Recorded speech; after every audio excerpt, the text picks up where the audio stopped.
Welcome to Was It Good, the podcast that reviews movies and TV shows. Today we are talking Jordan Peele's newest film, Nope.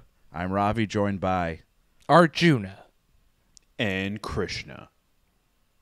And I together love that. we are. Oh boy, Nope. Here we go. Was it good? We stopped doing that a very, very long time ago. I tried to keep it going, but you guys ridiculed me and said, Arjuna, you're a loser. Real quick, That was the whole thing. before we get into it, Ravi, you have to give us the story behind the hat that you're currently wearing. Oh, What is it, and where did it come from? So I am currently, all three of us, this is new actually. All three of us are remote. I don't think this has ever happened when we've recorded a pod. Like somebody's always at, quote, home base, or two of us are at home base. No, I'm at Comic-Con here in gloomy San Diego currently. It's overcast right now. A crisp 72 degrees. I don't know why I'm giving you the weather.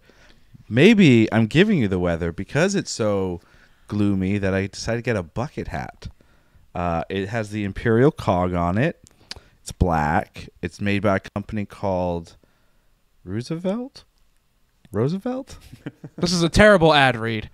It really is. This is probably going to never get us ad reads ever in our lives. I will say this. It's a one size fit all, and it doesn't fit my head properly. Because you're above the national average for head Well, here's size. the other thing. We also went to Disneyland recently, and we got the new Asgardian trucker hat that they have. And I put it on the largest setting, and it still doesn't fit my head. Wow. I mean, Yeah, You guys make fun of and me for Arjuna. my big head. Well, yeah, because Yeah. you're in the same boat as Ravi. I mean, Like, you I guys guess we'll have find enormous out. heads. You'll be getting these stylish, probably not the same one, but you'll be getting bucket hats as well. I'm curious to see if it fits your heads. Yeah, it should fit mine, but we'll see. That we'll see. Anyway, we're not talking about my fashion sense or lack of. We're talking Jordan Peele's Nope. Guys, how would you classify Nope? Would you classify it as a comedy, as a horror, as a comedy horror, comedy sci-fi comedy, drama, romance novel, Bestial rom-com? a last-ditch attempt to make fries relevant again? How would you classify it? Junior, you start. Yeah, bestial rom-com. It's clearly, spoiler alert for the movie. It's a love between, animals and humankind. Interesting. That's Monkeys, Disturbing. aliens, did you say horses. a beast comedy? Bestial rom-com. So I thought you said bistro, Yeah, a bistro rom-com. Oh my god! like a restaurant, like a bistro. I think that it's more like, I guess it depends on your definition of horror, right? I think a lot of horror enthusiasts wouldn't necessarily call these traditional horror movies because they don't have a lot of those horror elements. Like, these are maybe more thrillers than like true horrors. I mean, I'm horrified, as you guys know. I don't like anything that jumps out at me at all. And I texted Ravi after the movie because Christian didn't see it till Friday, but there's like a part 40 minutes into the movie, I start cupping my ears, and I really didn't stop until the end of the movie. When you do this in a public setting like a movie theater, do people look at you? Yeah, You're absolutely. like- Yeah, it's embarrassing. Okay. Oh man! But it's on a screen. It can't actually hurt you. It can hurt my heart though. That's Do you true. remember- It can cause problems. Arjuna has proven to us that movies in a theater maybe can cause kill you. like damage. Right. Yeah. So Shout out that's to fair. a few years That's ago fair. when we did the Twitch stream of us watch me and Thad watching It, and we had the Oh, heart for the rate first time, monitor yeah. on me. Yeah, that was horrifying. That was hilarious. man. I really wish that because the original, I don't know if we told you, Arjuna, the plan was to have somebody sneak into the room. You did tell me that. At at certain jump points, and like the jump would happen, and then 2 minutes later, while your adrenaline was already super high and your heart rate super high, do it again.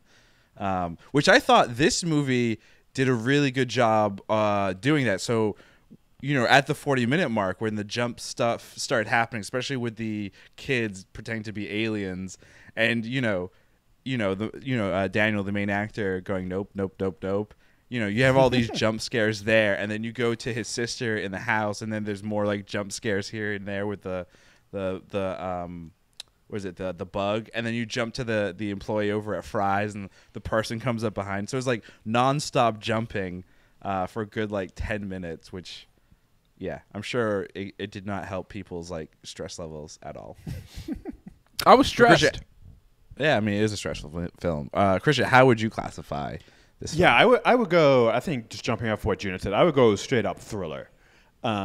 It's like a thriller. Yeah, you got to thriller.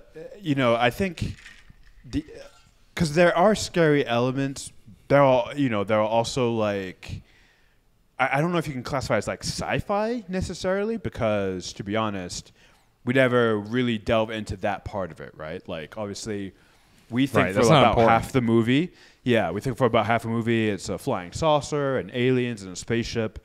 And I thought it was a really good twist when we find out it's actually a predator. It's an animal. We think it might be extraterrestrial. I think our characters think it's extraterrestrial because nothing on Earth has ever been seen like it. It can do things that things on Earth can't do. But you can't really go the sci-fi route, really. Horror, yeah, there are the kind of the scary stuff, but even so, I don't think the point of the movie necessarily is to scare you. And I think this was the strength of Jordan Peele's movies, is that a few years ago when Get Out came out, and it was in the running for best comedy, and people were like, "Really? Like, what about what about horror? What about psychological thriller? All these other categories that it could easily also fit into." So we might just have to start creating a new genre and call it the Peele genre. I think the best movies don't fit. But I think the best movies are genre-less, right? We talk about genres a lot, and I think when a movie is like easily fits a bucket where it's like, this is X, most of the time, I don't think that makes a good movie. I think a good movie blurs lines and has a lot of different elements within it. I would agree with that to an extent. That being said, I think some of the best movies in movie history do fit very nicely into a bucket. The most recent example I can think of is Top Gun. That's just straight up action, and Christian, that's a rom-com. It does it really. That's a it does comedy. it really well, right? I think action. I think action is like, if you nail the action formula and you do that well, it's a good movie in my opinion. I am kind of an action movie stan on this podcast. Triple Frontier. Shout out to Triple Frontier. Stripple Frontier. Is that the strippy parody version? Oh my! Is that the 8 late strippers night version? go in, 4 come out naked. I could see Wow. Affleck doing that. Affleck, like Affleck. the insurance. I think it's at this point it's like positionless basketball. There is no position. You've got LeBron James who can play 1 through 5. That's Jordan Peele is the LeBron And James he coaches. making. And His he's the movies, GM. Exactly. His movies is positionless. It can fit into any genre. So rom-com too. This movie maybe not the rom-com because the romance wasn't. I didn't see too much. So of that. I bring up rom-com for like Top Gun, and I also jokingly classify parts of this movie as a rom-com because I'm starting to believe, and maybe I'm insane for saying this, but a rom-com can be the love between a character and an inanimate object, such as a fighter jet. And I look at like the Top Gun movies as characters that are in love with their fighter jets. And in this movie, we have the DP, the cinematographer, who is in love with the idea of getting his shot. And it's this fun back and forth that eventually gets him killed. Ravi, I have a Rom-com. question.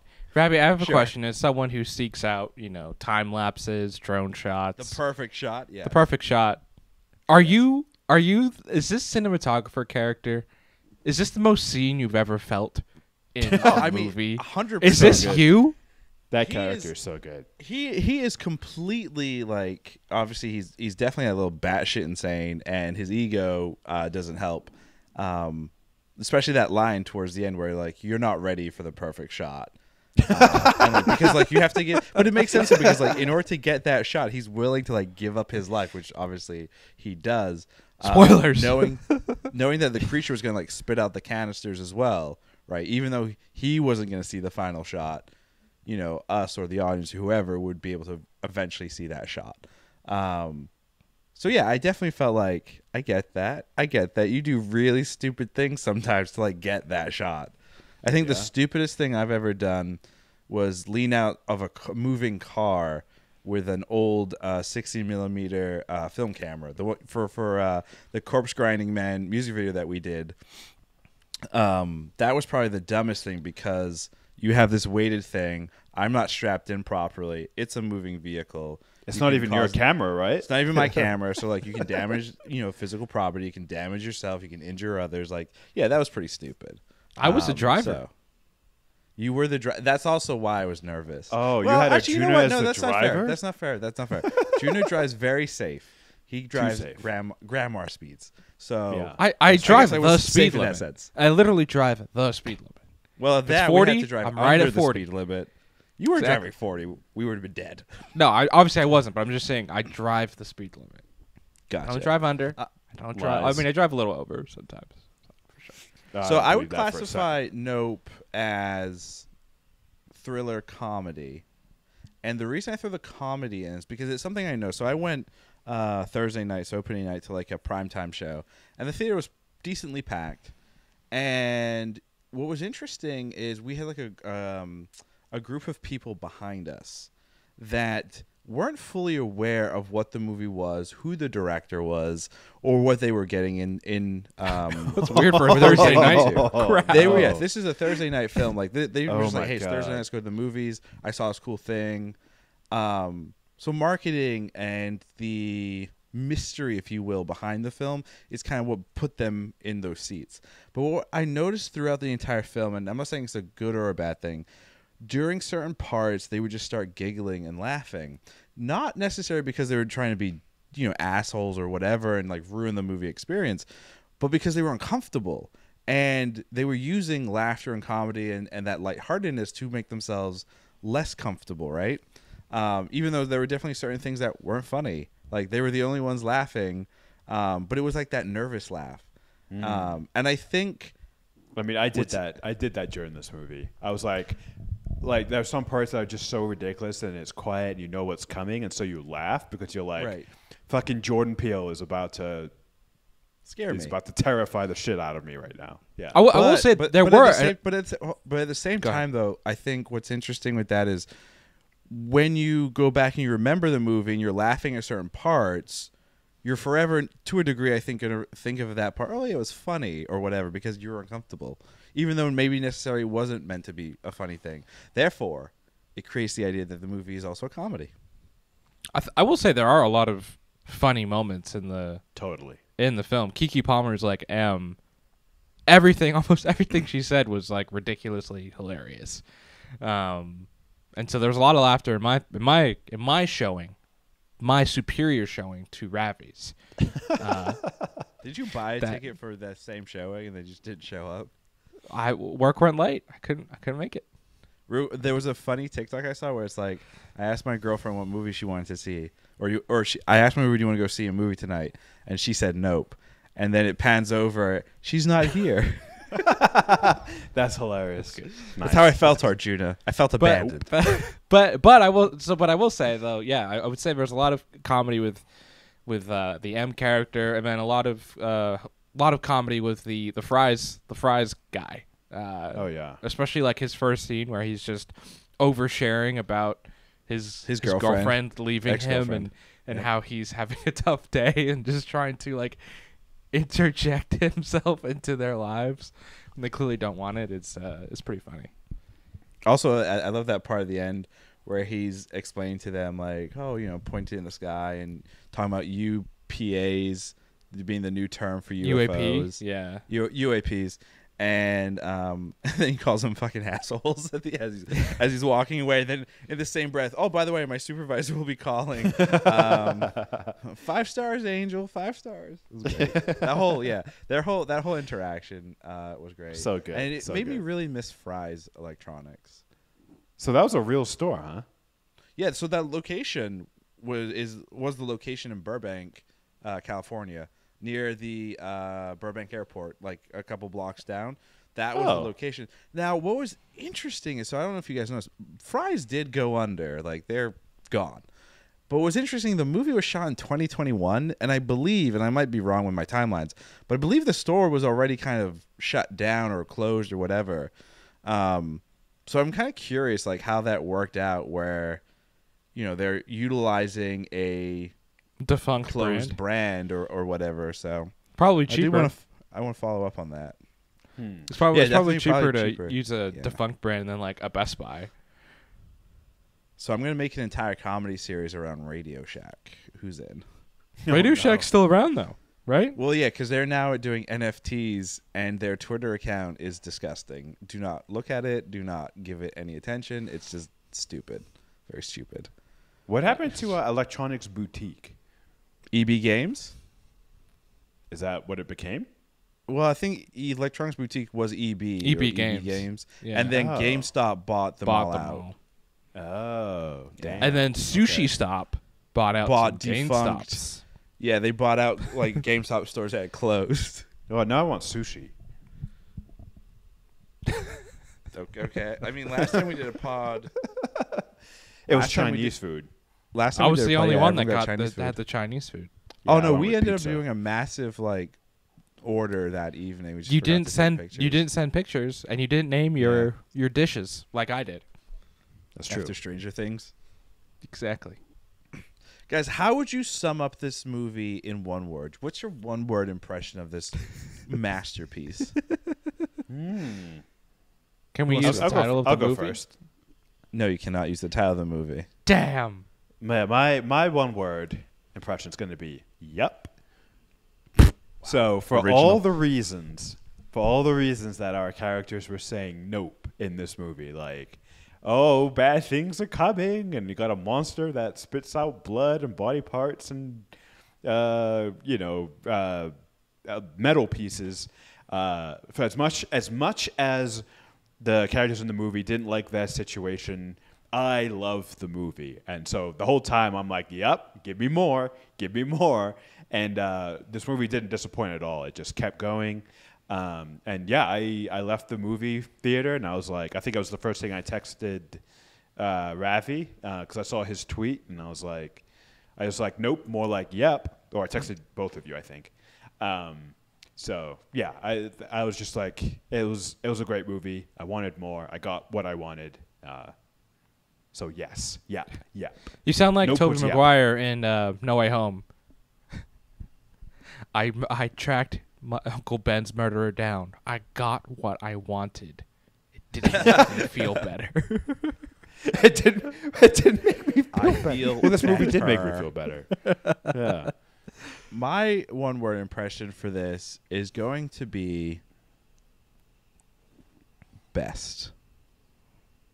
Best Buy? It is best because Best Buy is superior to Fry's.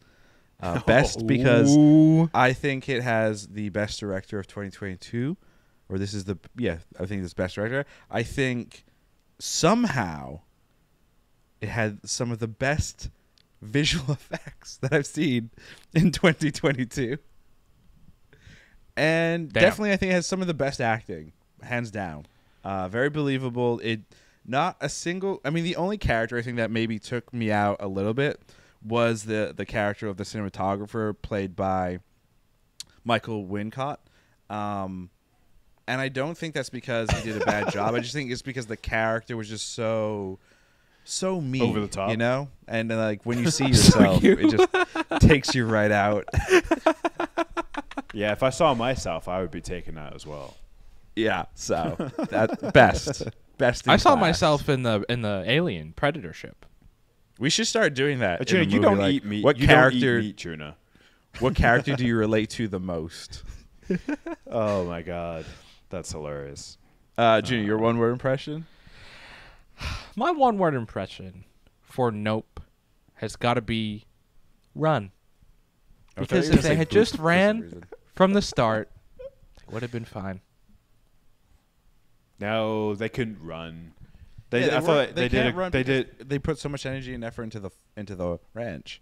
Yeah. No. The one genre that we didn't really touch on was drama, and the drama that was in the movie was really built around the two kids, their dad, the history of the ranch, what it means to them, and so that was strong enough, and that was well done enough that it made sense to me why they, at least Daniel's character, I forget his name, couldn't just leave that ranch behind. I was like, there's a lot of history with that. Yeah, I really want. I mean, I used run because I really wanted to talk about one of the biggest through lines of this movie too, and probably would have been a better one-word impression. But it's greed, right? There's a sense of greed through many of these characters and what they're doing with the beasts, right? You start with, what's his name? The Jupe, Jupiter's landing, right? And you see the flashbacks with the monkey, Gordy. He has a sense of greed, right? There's a sense of greed from the producers of that show to utilize an animal. It led to this animal freaking out and killing a bunch of people. Jupe has that same greed as he monopolizes off of his past fame, this landing, and then also the predator in the sky, right? We learn pretty late in the movie that he's known about this thing the whole time for 6 months, and he's been profiting off of it. And, that gets him killed. Then even the greed of our main characters, of OJ and M, right? There's the greed of, there's the drama of keeping the ranch, but also M is like, we can make money off of this. And then OJ, when they get out, OJ's like, we're so close, we got to go back, right? Instead of just kind of being out and safe. So there's definitely this sense of greed. The cinematographer, right? The greed of like, I'm gonna get this shot. There's that through line of greed throughout the movie, which I think is fascinating, and the different levels of it, and cost some characters their lives. The TMZ guy on the motorcycle with a really cool helmet, right? He's greedy because he wants to get the shot. So it's prevalent throughout the entire movie. The greed of the predator itself, right? It wants to keep eating and eating and eating, and then it eats a balloon and blows up and dies.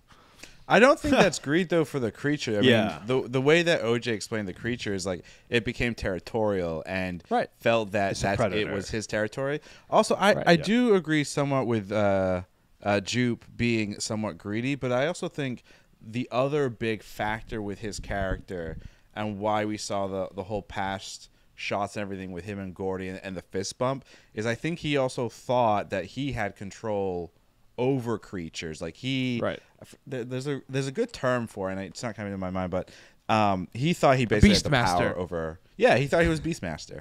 So because he runs a ranch, right? You see him buying the ranch's horses, so he is like physically acquiring more and more beasts, right? He's like gathering these horses. Yeah, he's so had this 6 month control over this. So, right, it's this greed, and you see it even in his last moments. He tries to get the horse Lucky, right? I believe that's Lucky. The horse tries to get him to move, can't get him to move, and that's kind of the spelling out of his doom. Like he can't get Lucky, and then he can't get Lucky to move, and then he can't get the beast in the sky to do what he wants because it eats him. Real quick, that entire sequence, and I think, again, this goes back to, I think, the one of the best things about this film has got to be the marketing and how they did the trailers, the TV spots, even like the pre-interview pressers that they did and what was released, I think did a really good job to drive like curiosity. But the one thing that stands out the most is Jupe's former co-star is at that initial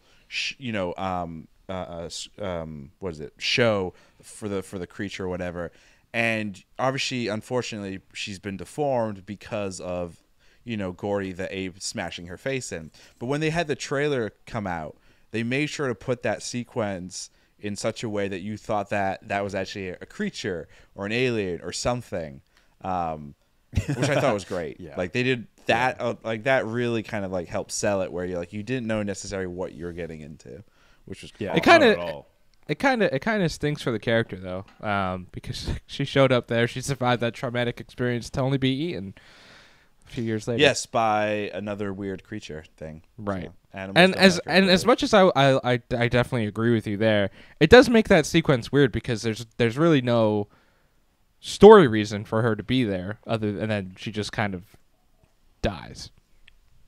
Like the main reason she's there is really for the marketing, right? Like there's no real story reason for her to be there. I mean, again, though, I think that's fine because like we also see like what her character goes through to start, right? This horrific thing that happens and all that.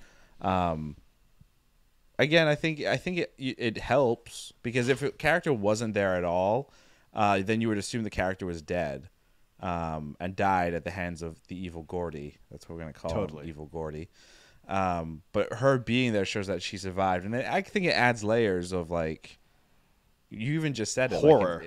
Like, the horror is that like she had to go through that, and then her entire life, and that's how she ends. That adds to I think the whole like atmosphere of this movie.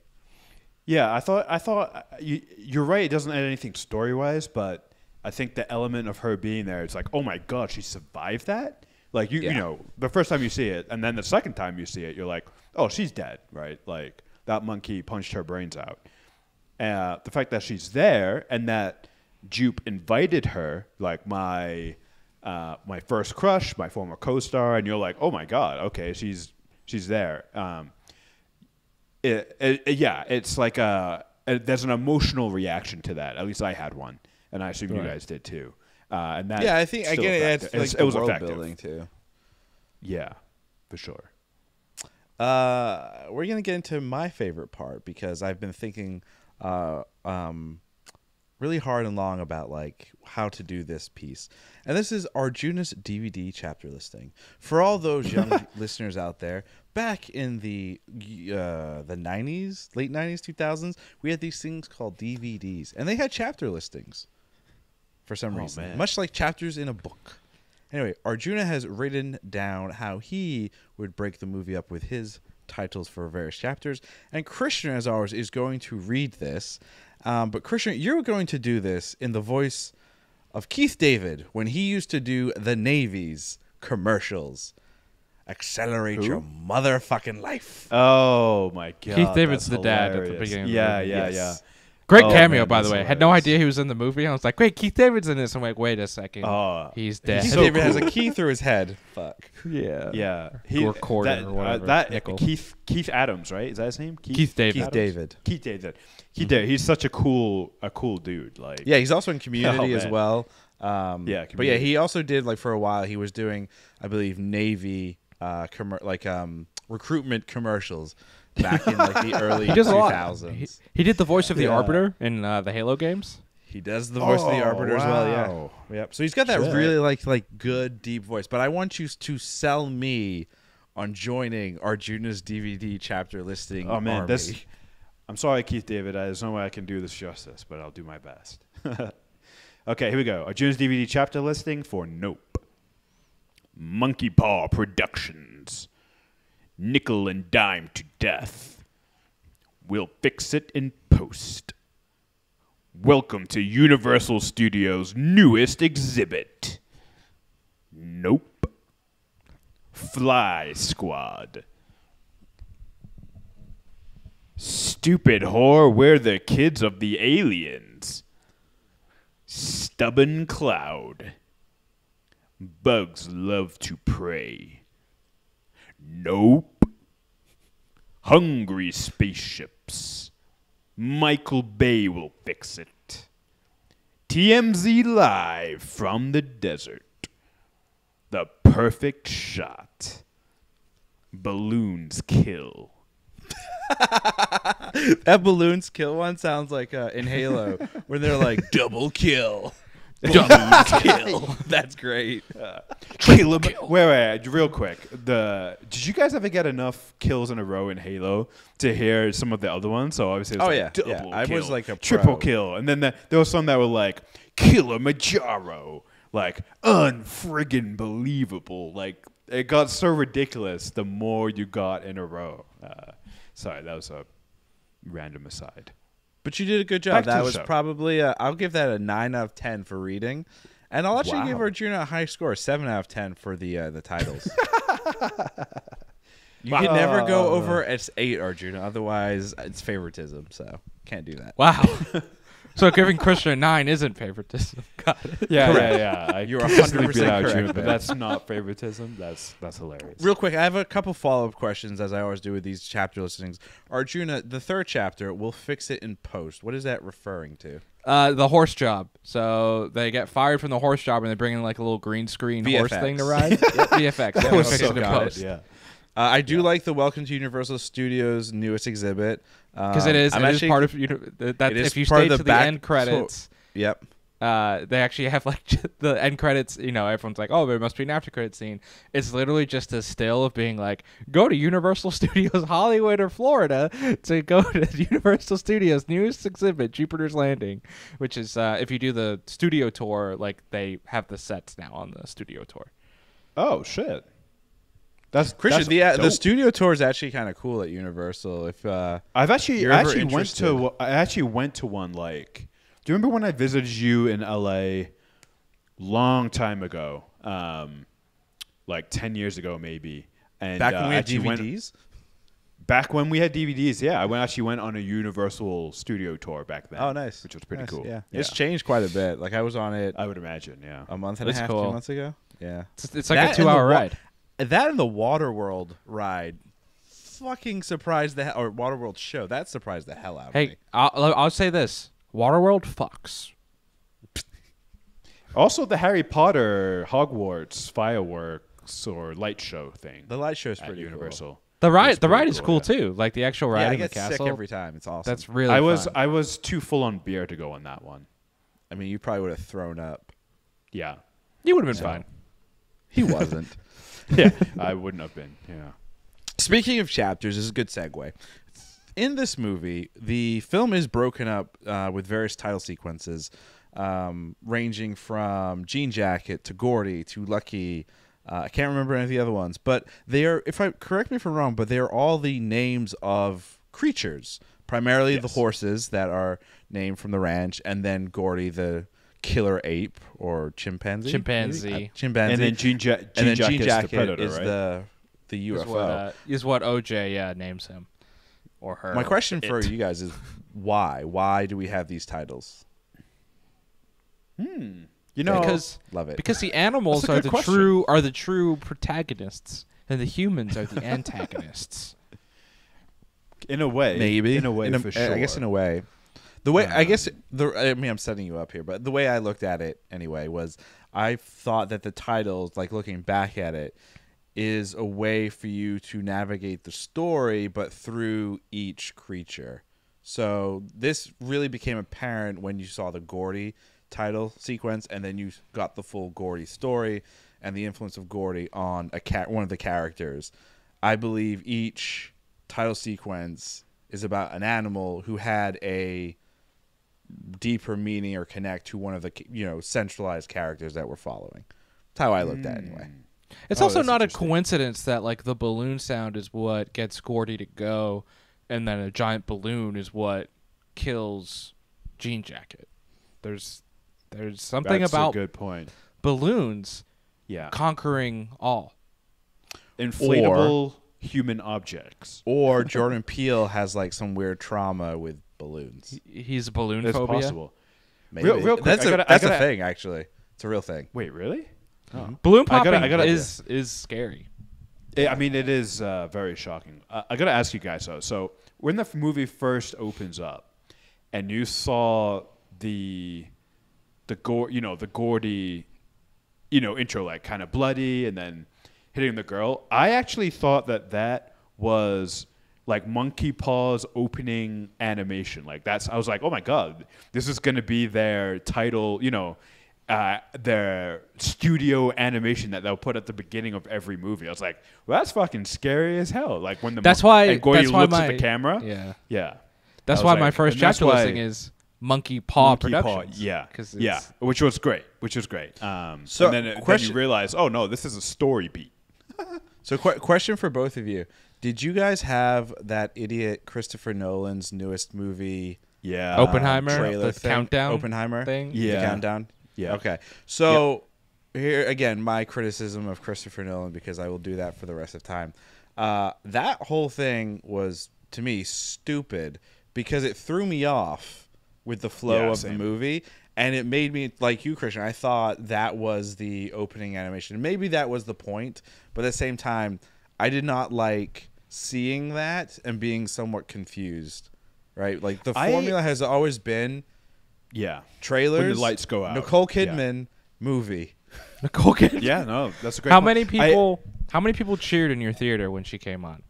Nobody, but I was Zero. I was talking to Michael, our producer, and him and I are both like, maybe it's time we try a different movie chain, specifically to get away from that stupid ass Nicole Kidman. Intro. It's funny you say that. I'm so. It's sick funny of you it. say that because I've switched my movie chain to Regal because it's the only theater in the Denver area where I live that has IMAX. So I switched it to Regal. No Nicole Kidman. Unfortunately, Is they'll it a still much got better the movie Christopher Nolan. experience? It's far better. It's like, Wow. oh my god, I don't immediately start the movie at a -2. You know, my emotions are high. I'm at for this movie I was at an 8, and it went all the way up to 10. I will say though, the Christopher Nolan thing really annoyed me. At this point, it's just like it felt, and I could be wrong. I'm sure it's the studios that are doing this, or the movie theater chains, or whatever. But it just seems like an overinflated ego at this point. I'm like, oh, you know, it's a Christopher Nolan movie, so he gets a trailer with the lights going down, right? As soon as the lights go down, you're like, it's movie time. It's time to start. And you're right. It absolutely threw me off. I was like, oh, no, this is a false start, right? It's like a false start in football is a 5-yard penalty. You know, the movie started off with a 5-yard penalty. Didn't get Nicole Kidman, but Christopher Nolan really... and he is one of my favorite directors, and recently he is just So I will say, 'cause killing this is me. so because of the whole Tenet thing. Nope was a Universal Studios movie. Nolan left Warner Brothers after Tenet because of everything, and this is his first. And Oppenheimer is his first Universal Studios movie. So I'm sure it's like Universal being very excited to have like. We're the director studio now. We have Jordan Peele. We have Christopher Nolan, and like, I mean, hey, they gotta market something, right? Prestigious. Yeah, like they really have Sure. nothing else. Sure. Like, you know, Warner Brothers has the DCEU, Disney has Marvel, and everything else, and like Universal's like, we have Everything directors. I will say though, you know, the fact that they have Nolan and Peele, that says a lot. Like, you know, those movies are going to be very good, right? The quality is going to far surpass that of most Marvel or most, you know, recent Disney movies and most recent Warner Brothers movies. So that does count for something.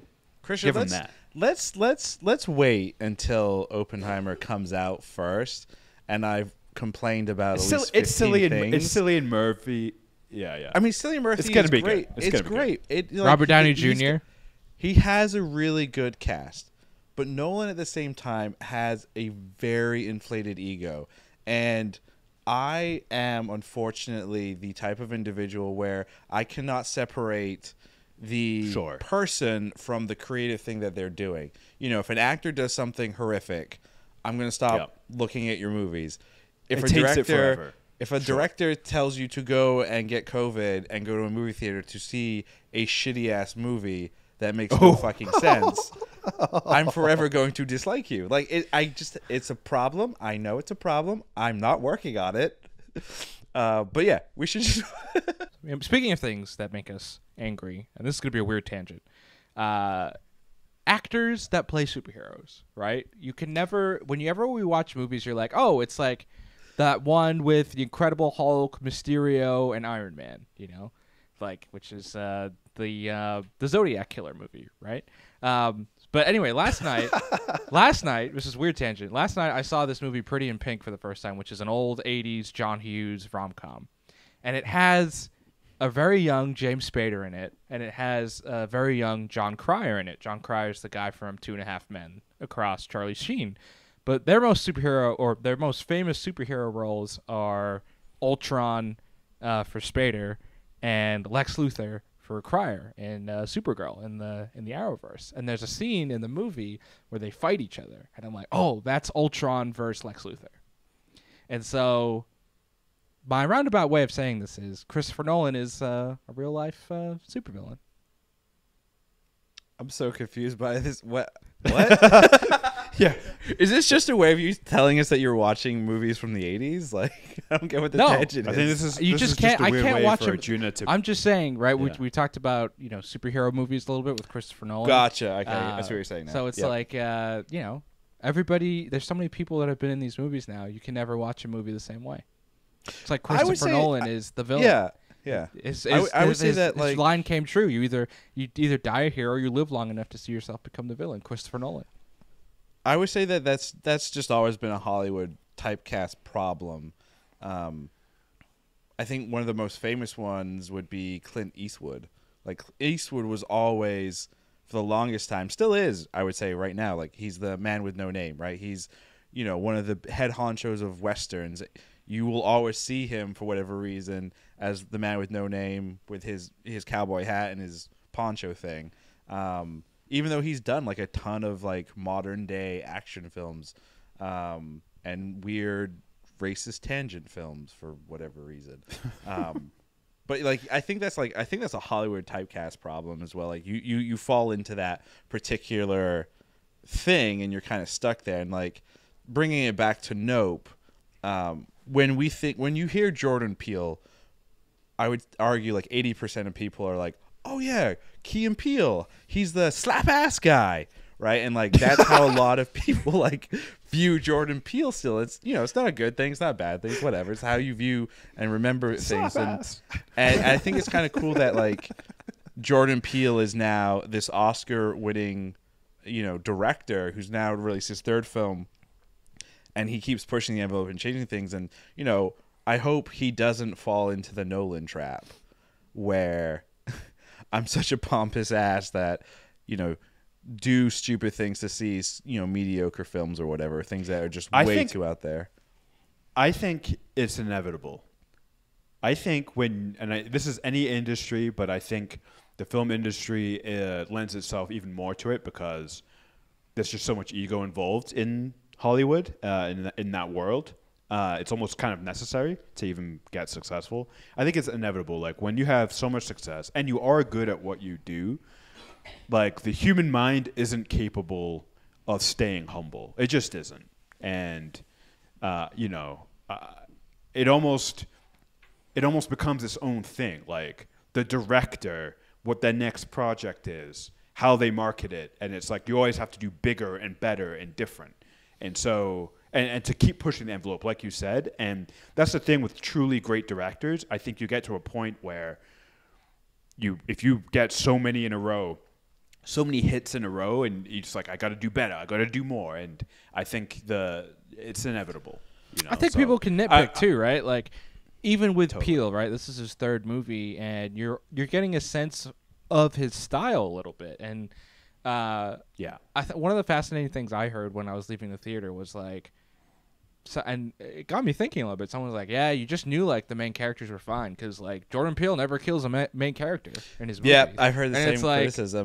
That's kind of true. Like if you think about it, like in all of his movies, like the bad people die and the good people live. Like pretty much like across the board. People, I think. The larger your work becomes, and this is not just for directors, this is any artist in any medium, right? There's just more to criticize and nitpick and whatever. And there's no such thing as heroes in our universe because you would just get criticized to death. Like it happens. Like everyone, especially today's world with Twitter. And it happens quickly. You're absolutely right. I think Taika is a really good example of where he was I would argue like 2 months ago he was king of everything. Anything Taika did, gold. Now, there's all this backlash and other weird stories coming out about him, and there's like a Taika fatigue, I would argue. You have the toxic Star Wars fans being like, I don't want him touching my Star Wars.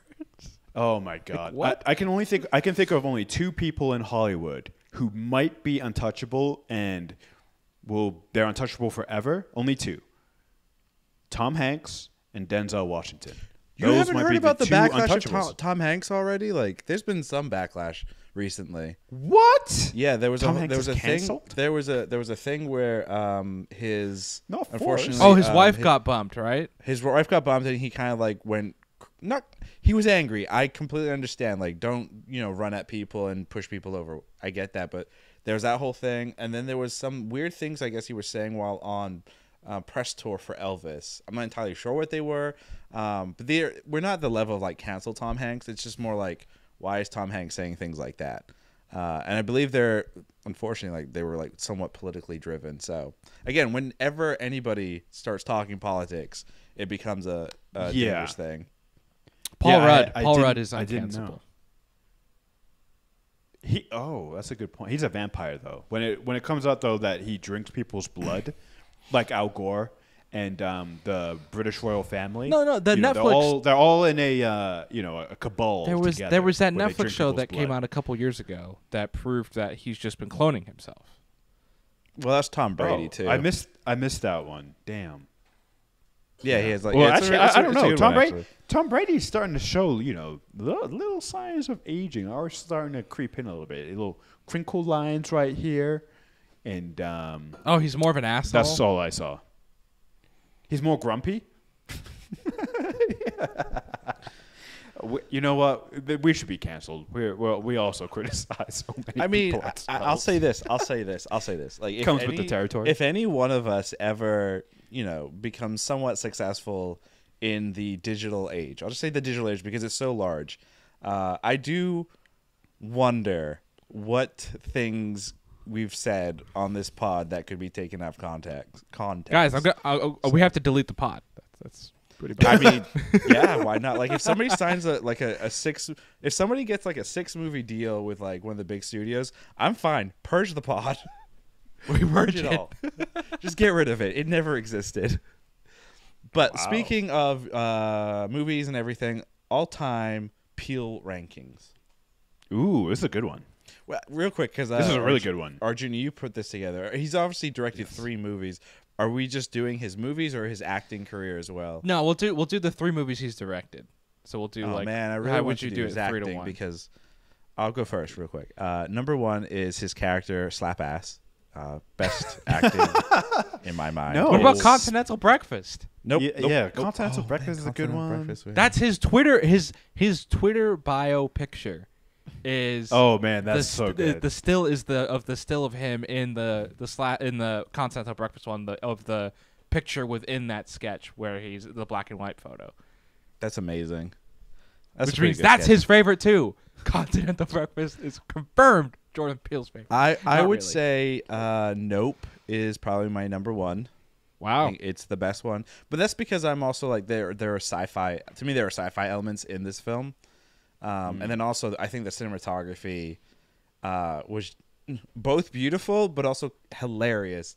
Specifically, like the sequence when they've stolen the practice horse and they're screaming at each other in the valley. Which, by the way, you can go visit this valley. I figured out where it is. I'll let you guys know where it is after the pod. We've actually driven by it quite a few times, surprisingly. But yeah, that I think Nope is definitely number 1. I think Get Out is probably the second best, just because it was so kind of, whoa, the twist in that film and just everything, and then obviously the last one being Us. yeah. Us, I think, was that Us was a little too. It's gonna make me sit. Us was a little too smart for me. That's hilarious. And what I mean by that is like it requires a lot of thinking, and that's not a bad thing. It's just I remember when I saw, it, I was like, I don't want to think this much right now. Oh man. Still a very good But movie. great, Yeah, it's a still great really film. good. But I think out of all 3, it's like the one that makes My you favorite think the Winston most. Duke movie. Yeah, yeah, He's so good at it. You want me to go next? yeah. Go for it. I have a hard time between Get Out and Nope, which one takes the top spot. But I'm gonna stick to who I am, and I am recency bias all the way, all the time. That's just the way I live my life. So Nope is gonna take the first spot right now. probably until I do a rewatch of Get Out, and then Get Out will probably be the first spot again. But I'm gonna go with Nope because I think I enjoyed the characters. If I was gonna compare the two sets of characters, I enjoy Nope's characters more than Get Out's characters, and that's not because the characters in Get Out are bad. They're just dislikable, unlikable, most of them.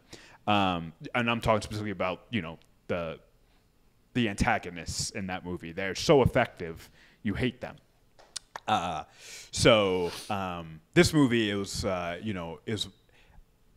easier to be like, the antagonist is the big thing in the sky. I like it when the plan they came up with. I just like those characters more. So I'm gonna go Nope, Get Out, Us. Same thing as Ravi. Wow. For How pretty much the same exciting! reasons. I already know what our Junus rank is gonna be. Our Junus is going to, can I guess? It's going to be Get Out, Us, Nope. No, Get Out, Nope, Us. It's one of those two for sure. Yeah. I'm gonna go. I think he's gonna say Get Out, Us, Nope. That's my guess. One of you is right.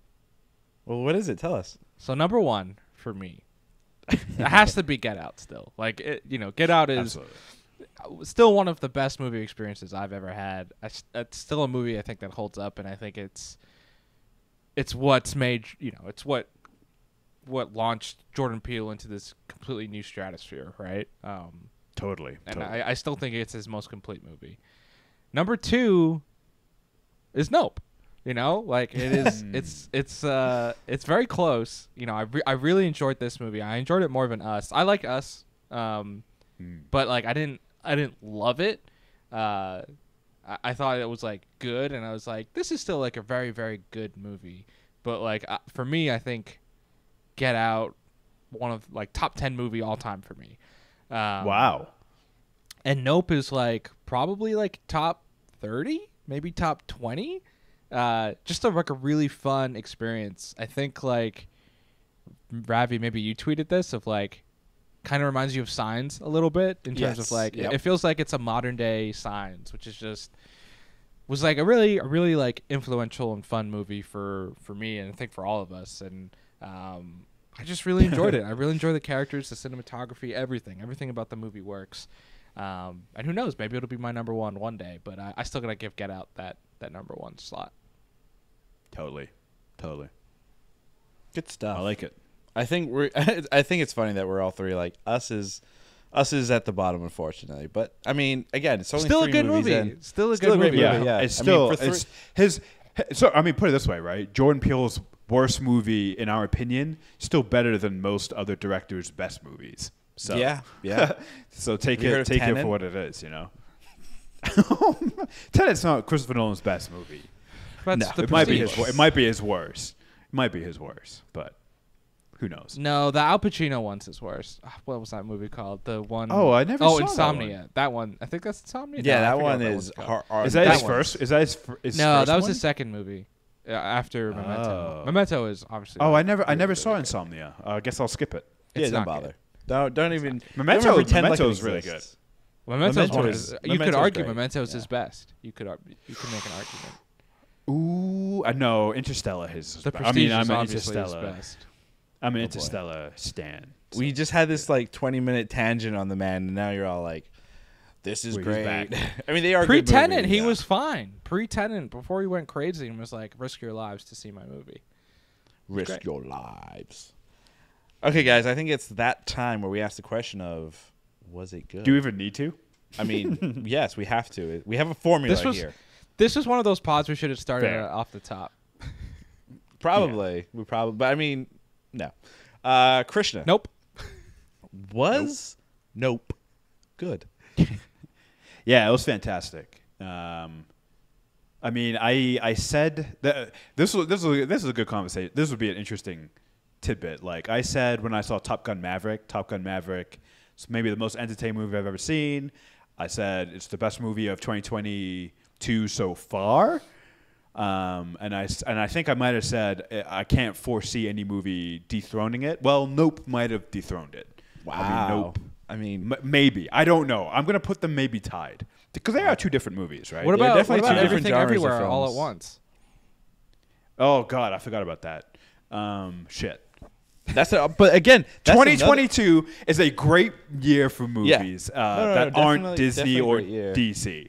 But again, Great year I would- for non-blockbuster movies. But again, like those three movies you mentioned, they are three different genres, completely different Yes. films, and they touch upon three very different ideas as well. So I would say it would be hard to be like, this one's better than the other. Like I think you could argue that those three, for you guys, are probably tied. I would say Nope and Everything Everywhere All at Once for me is tied as like the best of 2022.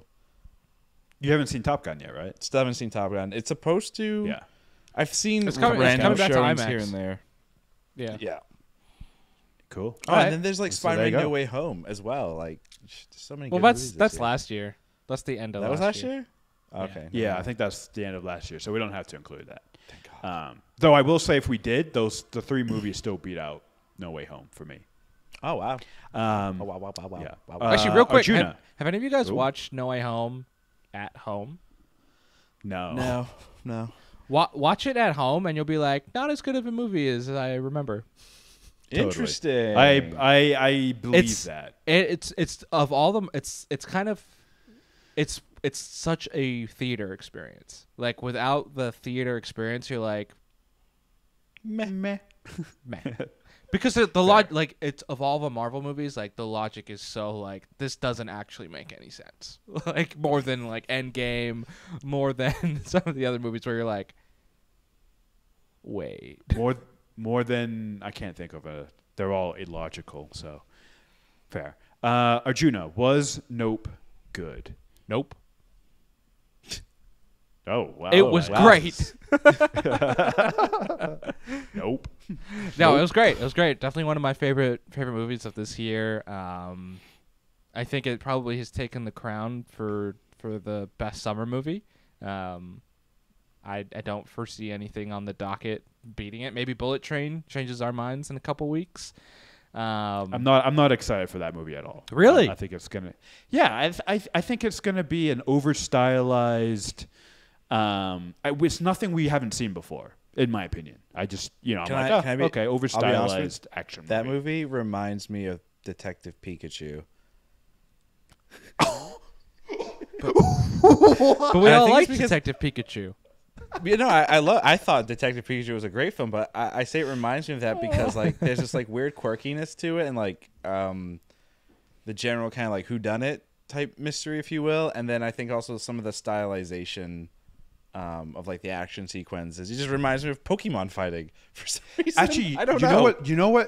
You know what's hurt Bullet Train the most for me is that it's been over marketed. I've seen it so much now.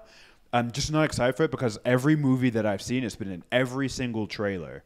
It's been all over YouTube. I'm just like, I'm so over this. They had movie, a and it hasn't huge. even They had started also had a yet. huge sponsorship with the NBA Finals, so there was like a ton of ads during Just so over the it. playoffs Well, it's and the because finals. it's Brad itself. Pitt. Like he's Hollywood. I don't one of care. Hollywood's golden children, so it has to be Yeah, blasted. you're everywhere. hurting. Yeah, you're hurting your own cause in this case. Like, yeah, sorry, that was a random tangent again. Okay, Ravi was Nope. Yep. Oh, I didn't realize I was last. I thought I already went. Weird. No, you just asked me. Yeah, sorry, but yes, it was great. It was a very, very enjoyable experience. Great film. AMC had promotional alcoholic beverages created. One was called Over Yonder, which I thought was hilarious because of the end sequence where you see OJ and it says Over Yonder, and I was like, I have Great the end drink. shot. But Great yeah, ending. overall it was great. Did anyone else think it was just gonna cut on M, like looking to see if he was still alive and not actually confirm if he lived or not? Yeah, I thought they might have done it because you could see her smile right at the end. I'm like, oh, so he's alive. But I like that they included it because it's such a heroic shot. It's Right, it's so cool. I was like, it's such a good, like you could frame that shot. You know, it's great. So Real quick, obviously we're all siblings. If we were in a situation where you were on the electric bike or the horse, which one would you want to be on, and which sibling would you want to be on the other one? You don't have to answer that. That's a weird question to ask. Yeah, because there's 3 of us. So I know. then you have to assume one of us got eaten already. Real quick. So I definitely got eaten. I would want Arjuna on the electric bike, Krishna on the horse, and I'm 1,000 miles away. That's how I. No, would want Ravi, that to play out. we've established this. You're the cinematographer Yeah. that's been eaten. You got eaten already. You did. But Ravi, you're trying to time lapse this thing, and you got eaten. But I got the perfect shot, so it's okay. I love it's true. the electrician guy, the electric store guy, being like, yeah, he said some cryptic shit and ran into the hills. like Cryptic those shit. 2 together were so hilarious. Casting. That's what I'm saying. The cast of this and the characters, I love these guys so much. They're just so much fun. This is great. And with that, that's going to do it for us here on Was It Good? As always, you can find us on the World Wide Web on youtube.com/wasitgood. We have full episodes of our pods and cutouts on TikTok and Instagram at Was It Good Pod, and follow us on Twitter at Was It Good.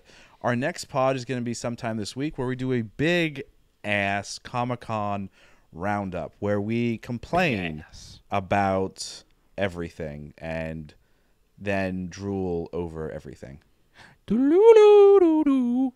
So it's probably going to be the majority. Let's be honest. The majority of that podcast is probably going to be around X-Men 97 and the math that we did recently. Yeah. Goodbye. That's why we're gonna get canceled, because we can't do math. I mean, again, and nobody we're Indian. Nobody We're actually Indian knows and we can't Dad's do age, math. so it's fine. It's fine. We're fine. Anywho, goodbye. Nice.